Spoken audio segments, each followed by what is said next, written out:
If you've clicked on this video, I assume you already know what a spawning mop is, but for those who don't, a spawning mop is an artificial breeding aid used to mimic densely planted areas in an aquarium for egg scattering fish.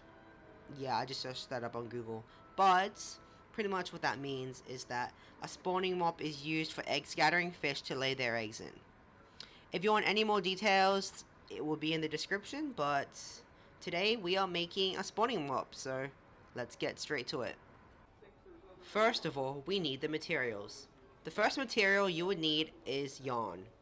Preferably, I use green yarn, but the color doesn't really matter. But whatever you do, make sure you choose acrylic yarn, pure acrylic, because this material won't degrade in the water. Next, you will need either a piece of foam or cork. Cork is preferable, but today I am using foam. Then, what you will need are a pair of scissors. I just have a small one here, but you could use anything. Then you will also need, oh yes, you will need something to wrap around, which will be a book in this case. Let's get to it. The first thing you're going to want to do is find the beginning strand of your yarn, which is this point here. Then you want to grab your book and find the starting point for your yarn to be. You can apply tape to the starting point, but in this video I will not. It doesn't really matter as long as the starting point doesn't move anywhere. Then just slowly start wrapping around the book or whatever object you have chosen. It's probably better to choose something long, so that way, you know, the spawning mop itself is longer. But you want to wrap around it approximately, I'd say 70 to 100 times. Most of my spawning mops have been wrapped around 100 times, but you can do whatever you want to. After wrapping around the yarn, we can begin the next step. Sorry.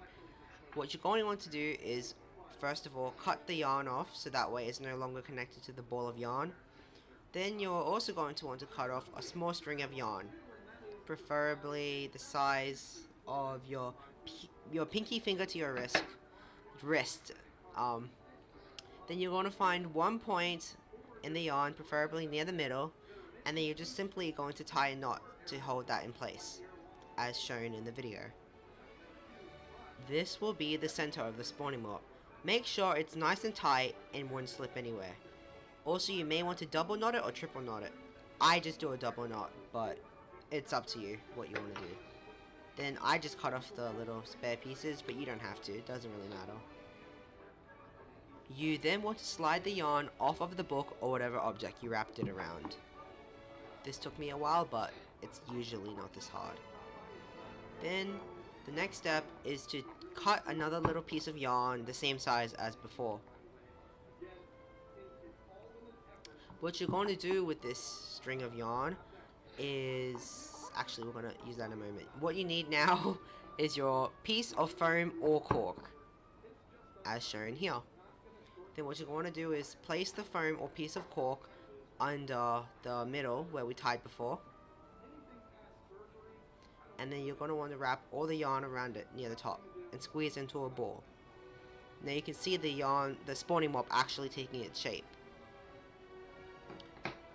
Next, you're going to want to grab that tiny piece of yarn and you want to tie it around just as we did before in the middle. This may be a bit more difficult, but it should be pretty easy still.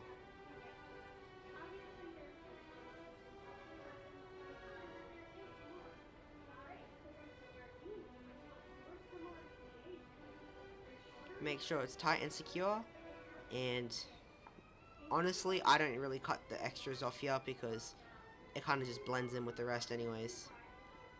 The next step is to find the center at the bottom, and then you kind of just want to separate it using scissors. Sometimes I wish I had longer scissors because this is kind of hard to cut with the little scissors.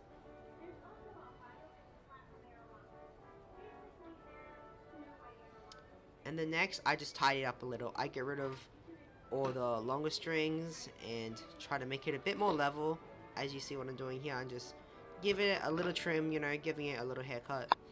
And then that's pretty much it. I guess you'll see the final product in a second. Actually, I take it back.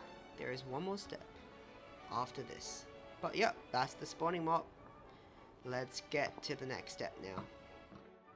Now, you're going to want to put the spawning mop into a cold pot of water.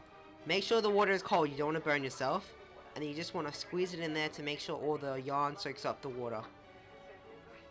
This step is mostly to sanitize the yarn and to make sure any extra dye comes out. So, after you just make sure that everything is soaked in the water, what you're going to want to do is sorry, turn on the gas, fire, or electricity, depending on what kind of stove you have, and then you're gonna want to let the water boil for a bit. After about 3 to 5 minutes of boiling, you can take the spawning mop out. Usually what I do is just dip the head of the spawning mop in a few times to make sure that any extra dye comes out of there and that the foam or the cork is sanitized. After just giving it a few dips, you can just take it out of the water. Usually I just let some of the boiling water come off. Then you just place it into a bowl of cold water. That's right, that's what I was trying to say. And then after letting the spawning mop dry, it is done. Here is the completed spawning mop ready to be used. It's a bit shorter than I would usually make it. I usually use a longer book, but this will still work. I'll actually be using this spawning mop in a future video, so we'll see what happens there. Anyways, to the credits. Thanks so much for watching, guys. I know spawning mops are really easy to make, and there's hundreds of videos out there, but you know, I just wanted to share what I do to make spawning mops. Actually, the footage you're seeing here is for a future video.